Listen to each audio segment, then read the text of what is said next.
सखरण सिंधु दरिया में निकिरंदड़ 6 नव कैनाल और कारपोरेट फार्मिंग के नाले ते लखें एकड़ ज़मीन वफ़ाक़ हवाले करण ख़िलाफ़ ॻोठ रईस मिस्री ख़ान खोसो जे बाशोर अवाम तरफ़ां ॻोठ रईस मिस्री ख़ान खोसो का सखरण सिनेमा चौक ताईं रैली कढी वई, जंहिंमें सभी माण्हू शिरकत कई। एहतजाज मुज़ाहिरे में कैनाल समूरा नामंजूर, सिंधु ते धाड़ो नामंजूर जा ज़ोरदार नारा हंया विया।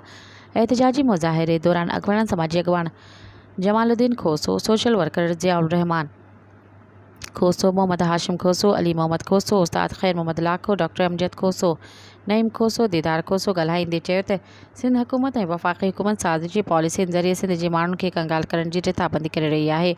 अॻवान वाज़े कयो त सिंधु दरिया सिंध जे माण्हुनि लाइ ज़िंदगी जी अलामत आहे, हुन ते कॾहिं बि सौदेबाज़ी न कई वेंदी। हुननि ख़बरदार कयो त जेकॾहिं वफ़ाक़ ऐं सिंध हुकूमत पंहिंजी अवाम दुश्मन पॉलिसियुनि ॾांहुं हथ न कयो त सिंध जा माण्हू वधीक सख़्त एहतजाज करण ते मजबूर थी वेंदा। सब्सक्राइब कयो अवामी न्यूज़ HD खे ऐं ताज़ा तरीन ख़बरुनि लाइ ॾिसंदा रहो अवामी न्यूज़ HD।